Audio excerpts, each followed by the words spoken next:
하나님의 말씀을 받들어 봉독할 때에 살아계신 하나님의 음성을 들으시기 바랍니다. 그때에 히스기야가 병들어 죽게 되매 아모스의 아들 선지자 이사야가 그에게 나와서 그에게 이르되 여호와의 말씀이 너는 집을 정리하라 내가 죽고 살지 못하리라 하셨나이다. 히스기야가 낯을 벽으로 향하고 여호와께 기도하여 이르되 여호와여 구하오니 내가 진심과 전심으로 주 앞에 행하며 주께서 보시기에 선하게 행한 것을 기억하옵소서 하고 히스기야가 심히 통곡하더라. 이사야가 성읍 가운데서까지도 이르기 전에 여호와의 말씀이 그에게 임하여 이르시되 너는 돌아가서 내 백성의 주권자 히스기야에게 이르기를 왕의 조상 다윗의 하나님 여호와의 말씀이 내가 내 기도를 들었고 내 눈물을 보았노라. 내가 너를 낫게 하리니 내가 3일 만에 여호와의 성전에 올라가겠고 내가 내 날에 15년을 더할 것이며 내가 너와 이 성을 아수르 왕의 손에서 구원하고 내가 나를 위하여 또 내 종 다윗을 위함으로 이 성을 보호하리라 하셨다 하셨더라. 이사야가 이르되 무화과 반죽을 가져오라 하매 무리가 가져다가 그 상처에 놓으니 나으니라. 아멘. 히스기야 왕은 참으로 위대한 왕이었습니다. 그는 25살에 왕위에 올랐습니다. 우상 숭배하는 유대 나라에 종교 개혁을 일으키는데 10여 년의 시간을 보내야만 했습니다. 얼마나 고생했는지 모릅니다. 그리고 14년째 되는 해에는 그 나라가 흥하느냐 망하느냐 하는 큰 전쟁을 당시 최강의 군사력을 가진 아시리아와 치루어야만 했습니다. 그리고 그는 승리하였습니다. 최강의 군대를 꺾었던 것입니다. 얼마나 고생했겠습니까? 14년을 정신없이 보냈습니다. 종교 개혁도 이루었고 전쟁에도 승리하였습니다. 이제는 좀 한숨을 돌리고 살만한 때입니다. 그때입니다. 1절을 보십시오. 그때에 히스기야가 병들어 죽게 되매 아모스의 아들 선지자 이사야가 그에게 나와서 그에게 이르되 여호와의 말씀이 너의 집을 정리하라 내가 죽고 살지 못하리라 하셨더라. 전쟁 때문에 너무 고생을 했는지 모르겠지만 전쟁을 치루었던 그 해에 히스기야는 병이 들고 말았습니다. 이제 나라를 좀 제대로 이끌어 보려고 하는데 죽을 병이 걸린 것입니다. 처음에는 감기 정도라고 생각하고 아마 죽을 것이다라고는 전혀 생각하지 않았을 것입니다. 국민들도 신하들도 죽을 것이다라고 생각하지 않았을 것입니다. 왜냐하면 하나님 보시기에 히스기야는 너무나도 괜찮은 사람이었기 때문에 그렇습니다. 그러나 히스기야 왕은 점점 더 몸이 약해져 갑니다. 그래서 유대 나라에서는 그를 위한 특별 새벽 기도회가 열렸습니다. 릴레이 금식 기도가 진행되었습니다. 그런 기도 때문에 신라 같은 희망을 가지고 히스기야가 누워 있을 때 하나님의 사자 이사야가 찾아오게 됩니다. 이사야가 온다는 말에 얼마나 기대를 했겠습니까? 이사야가 좋은 소식을 알려주리라고 생각하였습니다. 그런데 들어오는 이사야의 얼굴이 수심이 가득합니다. 그는 히스기야의 얼굴을 쳐다보지 않고 마치 허공을 향하여 말하듯이 말을 합니다. 하나님이 말씀하셨습니다. 이제는 인생을 정리해라. 후계자를 세워라. 네가 더 이상 살지 못하리라고 말입니다. 이사야 37장에 똑같은 구절이 나오는데요. 그때는 유언을 준비하라고 정확하게 나와 있습니다. 이 말을 전하는 동안 이사야는 히스기야를 쳐다보며 말하지 않았을 것입니다. 하나님이 전하라고 하는 말이기 때문에 할 수 없이 전해야 되는 선지자이지만 그 말을 그 하나님 앞에서 그렇게 정직하게 살려고 했었던 왕에게 전해야 되는 그 이사야의 마음이 심정이 어땠을까요?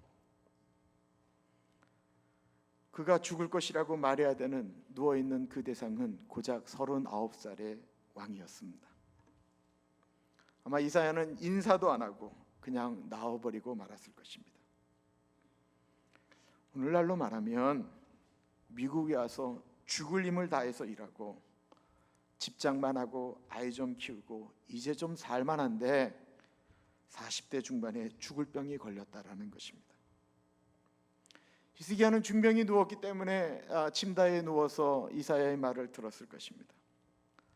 사실 죽는다라는 이야기는 누구나 다 듣는 이야기입니다. 한번 죽는 것은 사람에게 정해진 일이기 때문에 그렇습니다. 여기에 예외인 사람이 어디 있겠습니까? 그러나 문제는 무엇입니까? 누구에게나 예외 없이 죽음이 찾아오지만 그 예외 없는 죽음이 어떤 공식이나 시간에 맞춰 오는 것이 아니고 우리의 생각지도 않았을 때에 찾아온다라는 것입니다. 그것을 생각하고 있지 않기 때문에 우리는 막상 그런 일을 만나게 되면 너무 당황스럽고 어쩔 때는 하나님 왜 저입니까? 라고 묻게 됩니다. 우리는 모두 죽는 것을 알고 있지만 언제 죽는 것은 생각하지 않고 삽니다. 그러나 그 일이 지금 우리에게 닥쳤다라고 생각해 보십시오. 지금부터 말씀드리는 것은 예입니다. 우리가 프리웨이를 달리다가 고속도로에서 사고가 나서 중환자실로 가게 되었습니다. 피를 흘리면서 누워 있는데 의사가 찾아와서 얘기합니다. 당신은 일주일밖에 살지 못합니다. 이제 당신은 당신의 인생에 남은 시간 준비해야 될 것들을 준비하십시오 라고 말입니다. 그 이야기가 사실적으로 들려오는 이유는 중환자실에 들어서 누워 있는데 숨 쉬는 것이 점점 더 힘들어집니다. 식사할 때 입맛도 잃어버리고 식사하는 것은 다 오바이트합니다. 힘이 떨어지고 숨이 가빠지면서 이것이 내가 죽는 것이구나 라고 느껴질 때 의사에게 그런 얘기를 들은 것입니다. 그때 의사에게 그런 사형 선고를 받으면 무엇을 할까요? 우리가 일주일 동안 무엇을 할 수 있을까요? 나가서 사과나무 심을까요? 어느 분은 전화를 할 것입니다. 일주일밖에 안 남았다고 하니까 용서해야 될 사람에게 전화를 하기도 할 것입니다. 혹은 유서를 다시 한번 생각하고 정리할 수도 있을 것입니다. 혹은 죽더라도 사랑하는 사람들 다시 한번 보겠다고 한국에 있는 형제들을 불러올 사람도 있을 것입니다. 히스기야가 지금 그런 이야기를 들은 것입니다. 그는 이제 유언을 준비하여야 합니다. 그런데 히스기야는 그 이야기를 듣고 병든 몸을 일으켰습니다. 겨우 일어났을 것입니다. 신하들에게 나를 좀 일으켜달라고 얘기했습니다. 그리고 나를 침상에서 좀 내려달라고 부탁을 했습니다. 그리고는 그는 아픈 몸을 겨우 끌고 가서 벽에 기대어 기도를 시작하였습니다. 2절과 3절입니다. 히스기야가 낯을 벽으로 향하고 여호와께 기도하여 이르되 여호와여 구하오니 내가 진실과 전심으로 주 앞에 행하며 주께서 보시기에 선하게 행한 것을 기억하옵소서 하고 히스기야가 심히 통곡하더라. 그는 사실 기도할 기력도 없습니다. 물을 삼킬 힘도 없습니다. 그런 그가 기도를 하는데 얼굴을 벽에 대고 기도했다라는 것입니다. 기도를 누워서 하면 안 될까요? 침상에 누워서 기도하면 안 될까요? 다 됩니다. 그러나 벽을 향하여 기도한다라는 것을 한번 생각해 보십시오. 왜 벽을 향하여 기도했을까 생각해 봅니다. 아마 그의 마음의 상태가 그것이 아니었을까 생각되어집니다. 그에게 벽은 오로지 하나님만이 뚫을 수 있는 절망된 곳을 향한 그의 마음일 것입니다. 말도 하기 힘든 사람이 숨도 제대로 쉬기 어려웠던 히스기야는 그렇게 하나님 앞에 기도하기 시작하였습니다. 그가 기도한 내용은 두 가지였습니다. 하나는 하나님 보시기에 선하게 행한 것을 기억해 달라라는 것이었고, 두 번째는 심히 통곡하며 기도했다라는 것입니다. 히스기야가 그런 눈물의 기도를 할 때 이사야는 마음이 어두워져서 집을 향하여 걸어가고 있었습니다. 히스기야 왕을 위해서 기도라도 해주어야 하는데 죽을 줄 아니까 그러지도 못하고 그는 그냥 나왔습니다. 얼마나 마음이 어려웠겠습니까? 그때였습니다. 4절에 보면 이사야가 성읍 가운데까지도 이르기 전에 여호와의 말씀이 그에게 임하여 이르시되, 하나님은 그런 고통스러운 이야기를 전한 이사야에게 먼저 하나님의 기쁜 소식을 전하는 것입니다. 그것도 왕궁을 떠나서 나온 지 얼마 되지 않는 시간이었습니다. 성읍 가운데까지도 이르기 전이다라고 이야기했습니다. 하나님은 히스기야의 기도를 듣고 바로 이사야에게 말씀을 하신 것입니다. 5절과 6절을 보십시오. 너는 돌아가서 내 백성의 주권자 히스기야에게 이르기를 왕의 조상 다윗의 하나님 여호와의 말씀이 내가 내 기도를 들었고 내 눈물을 보았노라. 내가 너를 낫게 하리니 내가 3일 만에 여호와의 성전에 올라가겠고 내가 내 날에 15년을 더할 것이며 내가 너와 이 성을 아수르 왕의 손에서 구원하고 내가 나를 위하고 또 내 종 다윗을 위함으로 이 성을 보호하리라 하셨다 하라 하셨더라. 이사야가 하나님에게 그런 말을 듣고 있을 때에도 모르는 히스기야는 계속해서 기도하고 있었습니다. 히스기야는 지금 겨우 침상에서 내려 벽을 기대고 기도할 정도로 약한 상태입니다. 그런데 하나님이 3일 후에는 네가 걸어서 하나님의 성전으로 걸어간다라고 말씀하고 계셨다라는 것입니다.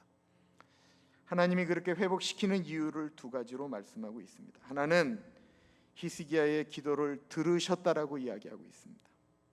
다른 하나는 히스기야의 눈물을 보셨다라고 말씀하고 있습니다.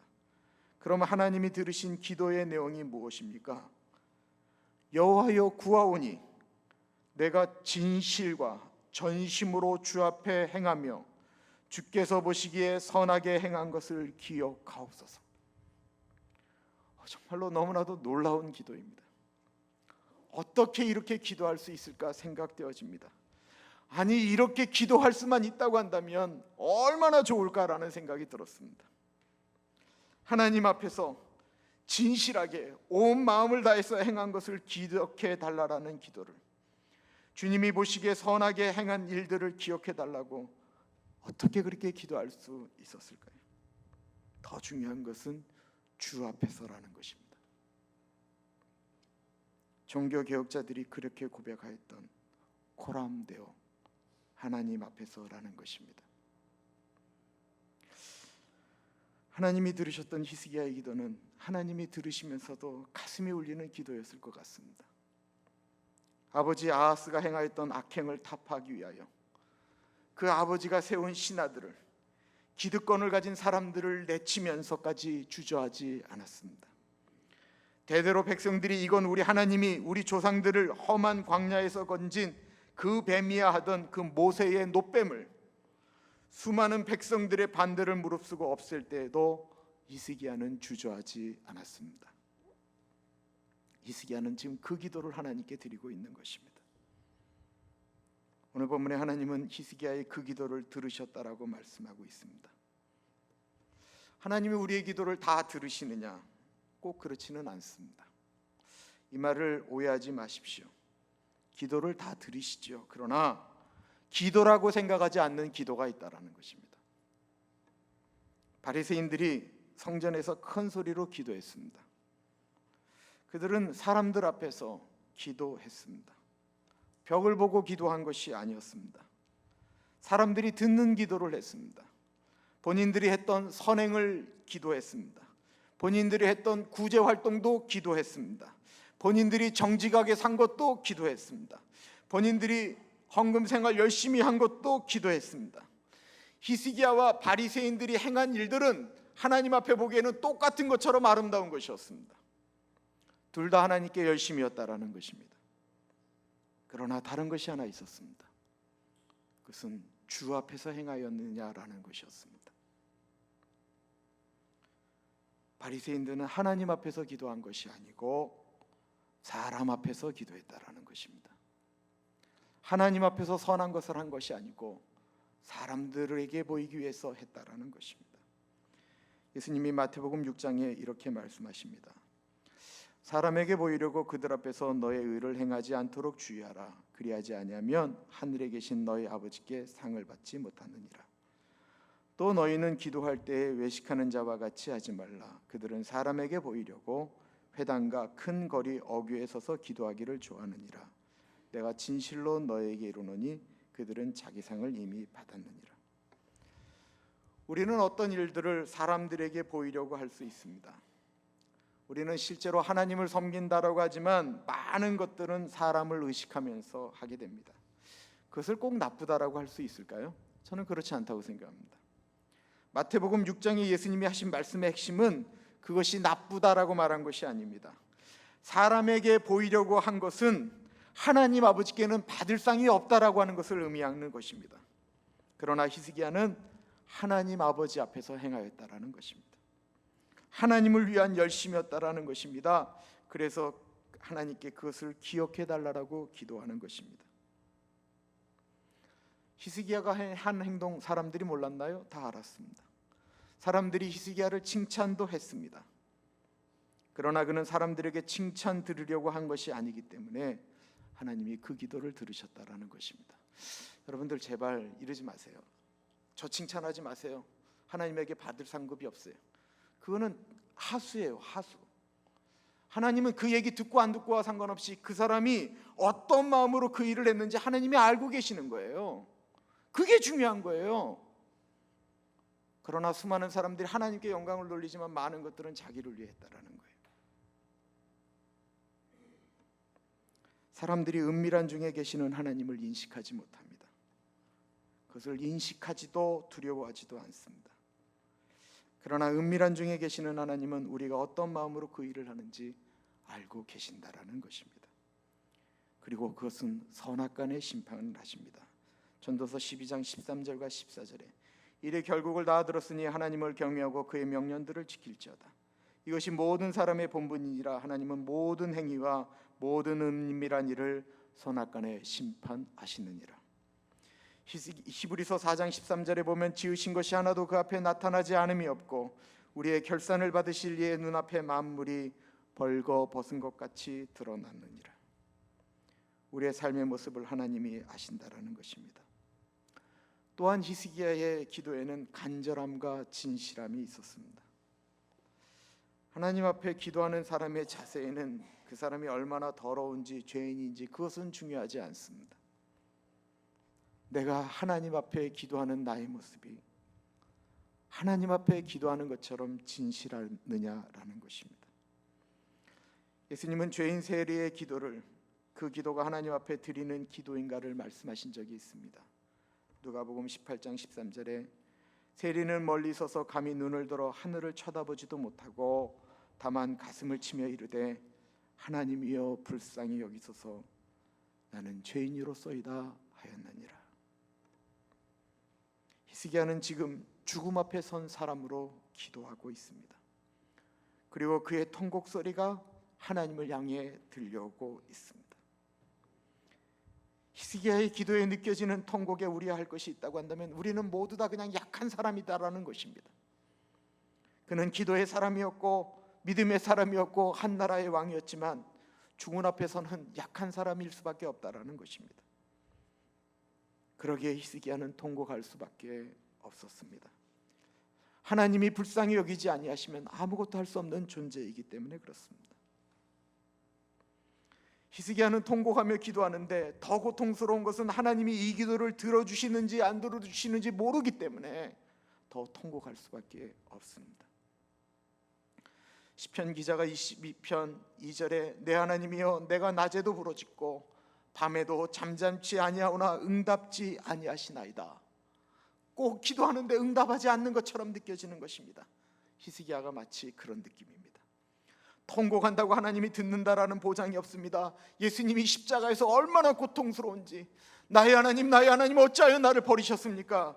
라고 외쳤던 것처럼 마치 하나님이 버리신 것처럼 듣지 않으시는 것처럼 느껴질 때가 있습니다.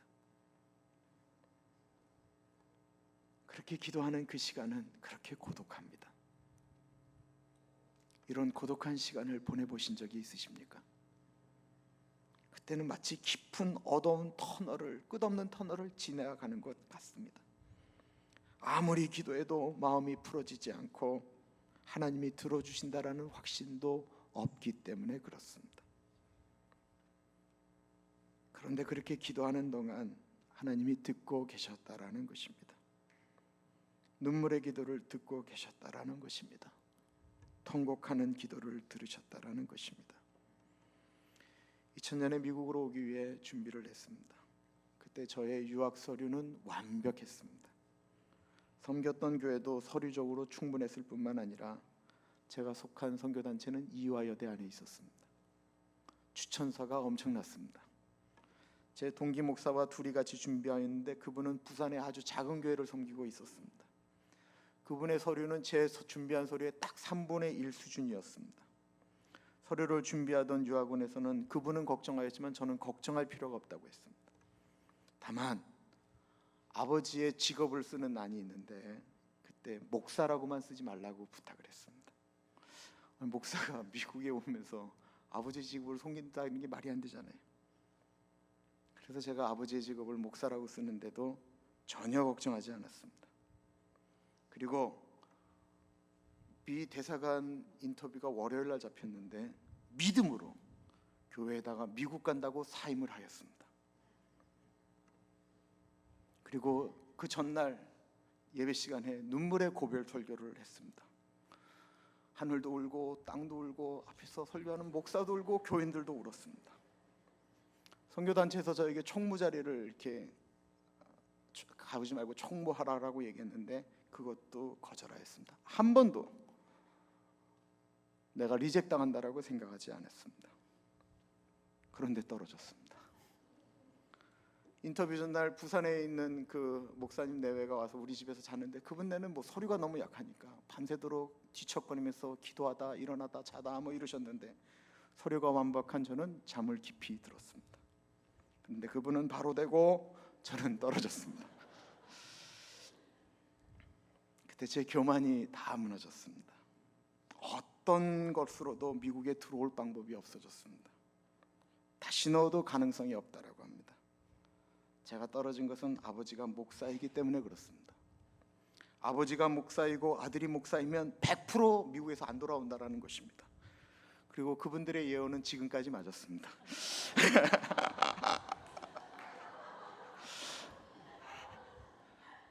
비자가 떨어지니까 그때부터 할 것이 없습니다. 갈 교회도 매일 나갔던 선교단체도 없습니다. 그냥 집에 멍하니 있는데 하나님 부르면 그냥 눈물이 확 쏟아지는 것입니다. 누가 미국 갈 준비 잘 되세요? 라고 물으면 못 가게 되었다라는 말을 할 수가 없어서 밖에 나가서 사람을 만날 수가 없었습니다. 하루 종일 집안에 밖에서 기도하는 것이었습니다. 한마디로 제 머리에는 그 멘붕이 온 것입니다. 캄캄했습니다. 그때 알았습니다. 하나님이 길을 여시지 않으면 아무것도 할 수 없는 것이구나 라는 것을 철저하게 경험하였던 시간이었습니다.